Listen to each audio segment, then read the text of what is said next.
সেখানে তোমাদের আদমের মতো আদম আসে। সেই সব আসমানে তোমাদের নূহের মতো নূহ আসে। সেই সব আকাশে তোমাদের নবীর মতো নবী আসে। তবে সেগুলো তোমাদের জানার, তোমাদের পর্যবেক্ষণের বাইরে।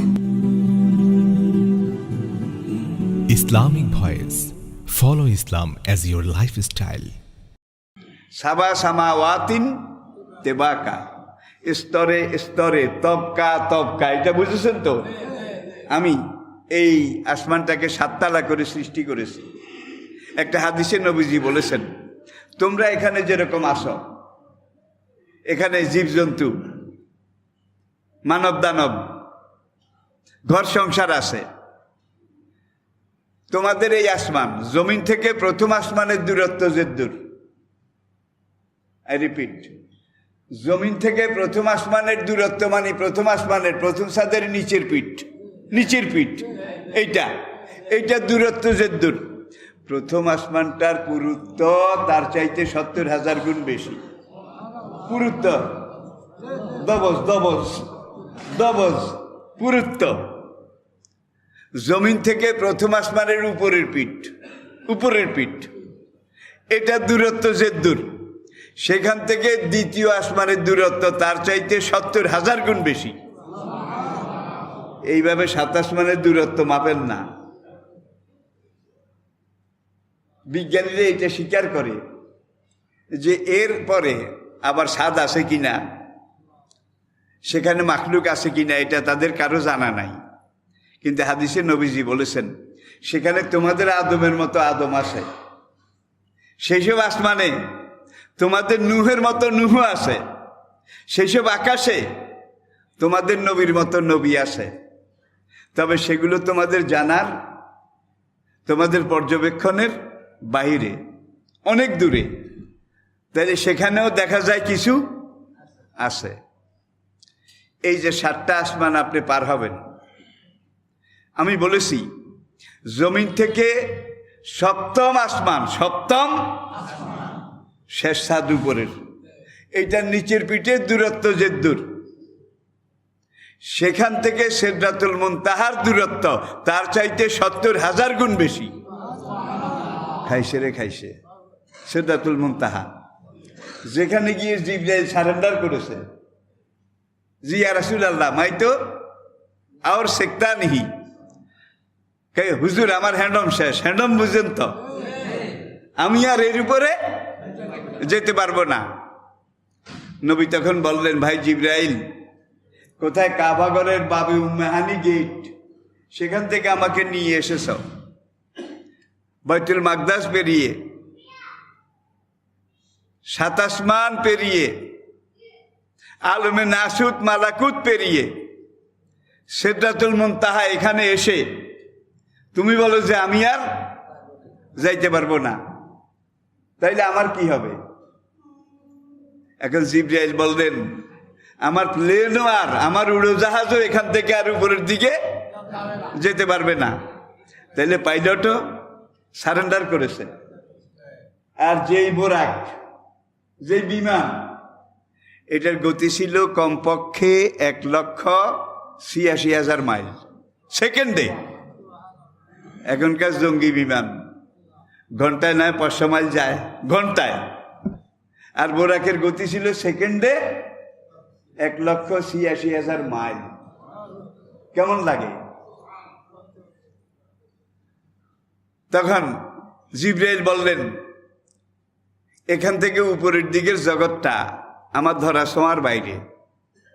আমি যে লহে মাহফুজ থেকে ওহী আনি, এই পর্যন্ত এসে উকি মারি।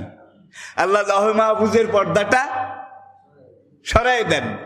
আমি এখান থেকে লহে মাহফুজ দেখে আল্লাহ যে দূর থেকে যে দূর নাজিল করতে বলে আপনার কাছে, আমি জিবরাইল সেখান থেকে সে দূর সেই কয়টা আয়াত আপনার কাছে পৌঁছাই দিই লহে মাহফুজ থেকে। এখন নবী একটু অপ্রস্তুত হয়ে গেলেন। পাইলটও যাবে না, বিমানও যাবে না। আমার গন্তব্য কোথায়? আমাকে কোথায় যাওয়া লাগবে? তখন জিবরাইল বললেন, যেই অনন্ত বিশ্ব চরাচরের মালিক রাব্বুল আলামিন তিনি আপনাকে দাওয়াত করেছেন। আসরা বিআবদিহি লাইলাম মিনাল মসজিদিল হারাম ইলা মসজিদিল আকসা, এই হলো সফর শুরু। তাহলে দেখা যায় মহান মালিক তার সবচেয়ে প্রিয় বন্ধুকে তার বাড়িতে দাওয়াত দিয়েছেন, ইনভাইট করেছেন। এখন সেই মহান মালিক প্লেনও পাঠিয়েছেন, প্লেনের পাইলটও পাঠিয়েছেন। ওই পর্যন্ত যাওয়ার পরে এইবার নবী বলেন কদ্দুর আসা হয়েছে, আর কদ্দুর বাকি আছে। জিবরাইল ছোট্ট করে বললেন, মোট রাস্তার 70,000 ভাগের 1 ভাগ আসছি, বাকি 69,000 ভাগ সামনে। খাইছে রে খাইছে। এখন জিবরাইল তার রকেট নিয়ে হুজুর আমি যাই, আসসালামু আলাইকুম। জিবরাইল চলে গেছে, বোরাকও চলে গেছে। হুজুর বলেন আমার শরীরটা একটু সমসম করে উঠছে, পশমগুলা লোমকূপে শিহরণ জেগেছে, আমার একটু ভয় ভয় লাগে। তখন দেখি যে আমার দুনিয়ার সবচেয়ে বড় আপনজন আবু বকর এসে আমাকে সালাম দিলেন। কোথায়? সিদরাতুল মুনতাহা। কিরে আবু বকর এখানে কেমনে এলো? আবু বকরকে দেখে আমার ভিতরে যে একটা ভয়ভীতি অবস্থা এটা কেটে গেল। ইয়া রাসূলুল্লাহ, আমি আপনাকে রিসিভ করতে এসেছি, চলেন। সামনের দিকে যাচ্ছেন, আরেকটা বাহনে উঠবেন, রফ রফ রফ রফ রফ রফে উঠে এইটা আল্লাহ পাকের আরশে আজিম, সেখানে গিয়ে ল্যান্ড করলো, অবতরণ করলো।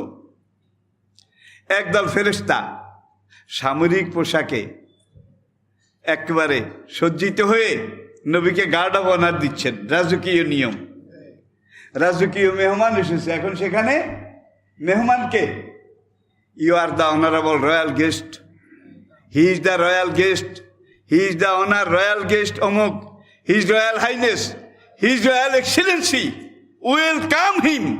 আমরা তাকে ওয়েলকাম জানাই। এরকম আসে না নাই? বঙ্গভবনের গেট দিয়ে, গণভবনের গেট দিয়ে ঢুকার আগে গেইটে একদল চৌকস সামরিক বাহিনী, তারা এখানে গার্ড অফ অনার দিয়ে তারপরে মেহমানকে প্রেসিডেন্টের কাছে নিয়ে যায়, প্রধানমন্ত্রীর কাছে নিয়ে যায়। ঠিক কিনা বলেন? হুজুর বলে এখানে যখন আমি রফরফ থেকে নামবো আমার গা আবার একটু সমসম করে উঠলো। ওখান থেকে আবু বকরে উঠেই দিছে, খেয়াল আছে তো? আপনি এটাতে উঠে যান। এখানে এসে এখন নবী আবার কোনো বর্ণনায় সে আবু বকরের জায়গায়, হুজুর যখন হেঁটে সামনের দিকে যাচ্ছেন রফরফে আরোহণ করার জন্যে, তখন হযরত বেলালের কাঠের খড়ম, স্যান্ডেল চট্টর চট্টর চট্টর চট্টর হুজুর হাঁটে। এখন দেখে যে বেলালের খড়মের আওয়াজ শোনা যায়। যেই বেলাল দিনে 5 বার কাঠের খড়ম পাই দিয়ে চট্টর চট্টর করে মসজিদে নববীতে আসতেন, আজান দিতেন, মুয়াজ্জিনি করতেন, আবার এই কাঠের খড়ম পাই দিয়ে যাইতেন। এই কাঠের বেলালের খড়মের আওয়াজটা নবীজির খুব পরিচিত। এখন যখন বেলালের খড়মের আওয়াজ পাইছে হুজুরে, এখানে তো আবার বেলাল, ওখানে আবু বকর, এখানে বেলাল। বলে যে আমি আবার একটু স্বাভাবিক হইলাম, ভয়টায় আশঙ্কা এটা কেটে গেল। এইবার আমি আল্লাহ পাকের খোদাই সিংহাসন, আল্লাহ পাকের আরশের মুখামুখি হলাম। আরশের মুখামুখি হওয়ার পরে এইবার আরশের মালিক ফেরেশতারা আমাকে গার্ড অফ অনার দিয়ে বলল, আত্তাহিয়াতু লিল্লাহি ওয়াস সালাওয়াতু আত-তাইয়্যিবাত, he is the honourable royal guest, his royal excellency, his royal highness, we welcome him. এইবার বাড়ির মালিক চিনতেন তো? যখন মেহমান করে সামনাসামনি গিয়ে উপনীত হলেন, ফেরেশতারা গার্ড অফ অনার দিয়ে ফেললো, আত্তাহিয়াতু লিল্লাহি। এইবার বাড়ির মালিক, ঘরের মালিক, যিনি মেহমানকে দাওয়াত করেছেন, বিমান পাঠিয়ে, রফরফ পাঠিয়ে তার রাজধানীর আরশে আজিমের এখানে এনেছেন। এখন আরশের মালিক বলেন, আসসালামু আলাইকা আইয়ুহান নবী, হে আমার প্রিয় নবী, আপনাকে আমি আল্লাহ সালাম দিচ্ছি, আপনার উপরে সালাম রহমত বরকত বর্ষিত হোক। নবী জবাবে বললেন, আসসালামু আলাইনা ওয়া আলা, আমি আজকে যারা আমার উম্মত আছে কিয়ামত পর্যন্ত আমার উম্মত যারা আসবে সবার পক্ষ থেকে বললাম, ওয়া আলাইকা সালাম ইয়া রাব্বি, আমি আপনার সালামের জবাব দিলাম, কিয়ামত পর্যন্ত সর্বশেষ উম্মত তাদের পক্ষ থেকে আপনাকে সালাম দিলাম। তাহলে সেখানে গিয়েও তো নবী উম্মতকে ভুলেন নাই নাকি? মেরাজ থেকে ফিরে এসে মসজিদে নববীতে যখন কথা হচ্ছিল মেরাজ সম্পর্কীয়, নবী ধারাবাহিক বর্ণনা, আমি এইভাবে গেছি, এইভাবে আসছি। আসসালামু আলাইকা আইয়ুহান নবী, আল্লাহ এই সালাম দেওয়ার পরে এইবার বলেন যে কাম কাম, ওয়েলকাম ওয়েলকাম, আসেন আসেন। হুজুর এগিয়ে গেলেন, যেতে যেতে একেবারে আরশের কাছে গেলেন। দানা ফাতাদাল্লা ফাকানা কাবা কাউসাইনে, ও আপনি একেবারে আরশের সাথে গিয়ে লাগলেন। আরশের মালিক বললেন, আরো কাছে বন্ধু, আরো কাছে আসেন, আরো কাছে আসেন। হুজুর আরো কাছে গেলেন, আরো কাছে গেলেন, একবার আরশের সাথে লেগে গেলেন। এইবার আরশের মালিক বলে, আপনি আরশের উপরে উঠেন। সুবহানাল্লাহ আসতে কইবেন নাকি বাড়ির যাই কইবেন? সবাই বলেন সুবহানাল্লাহ।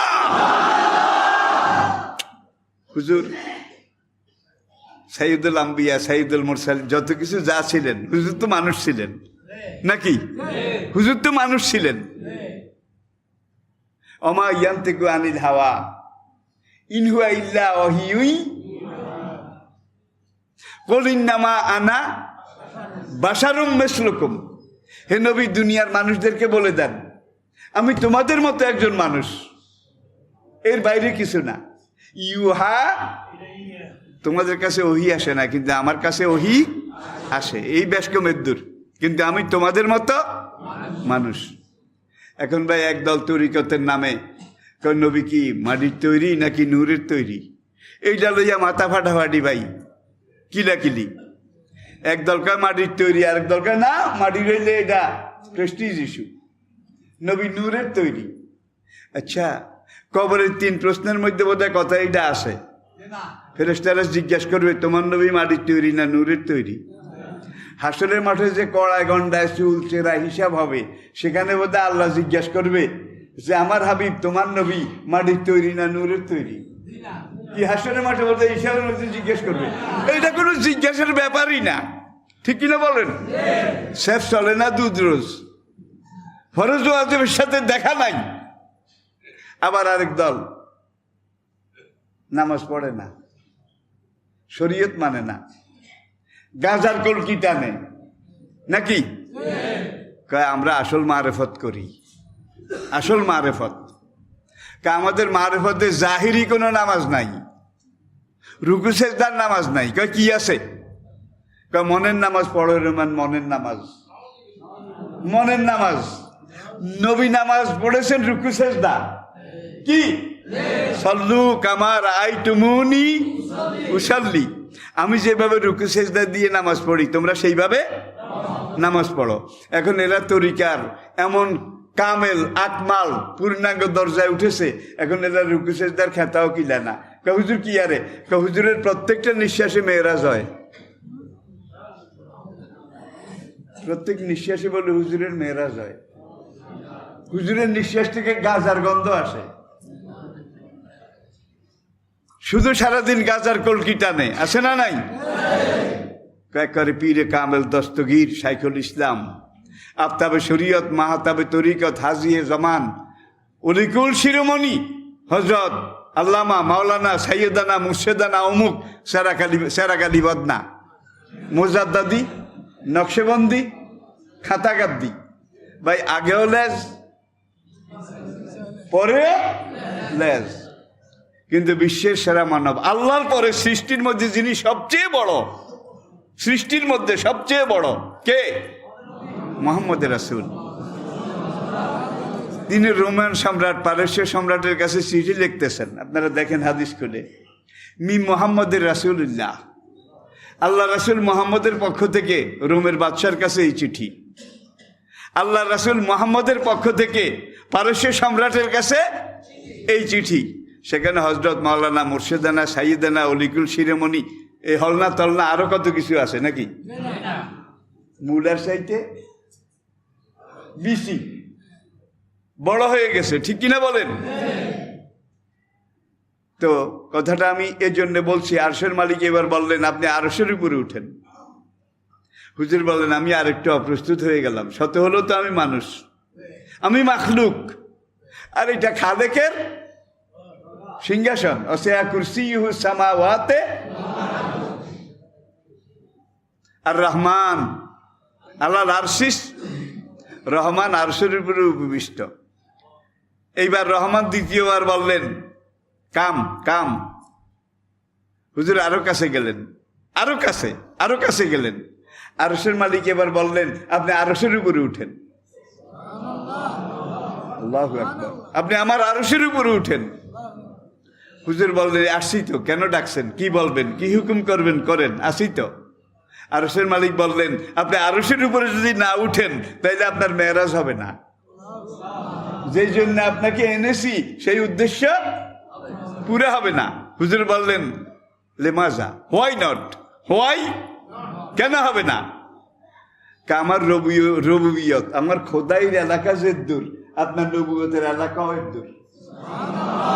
আমি এক কথায় বলে দিলাম, আমি খোদাইর এলাকা যে দূর, আপনি নবীর নবুয়তের এলাকাও এর দূর।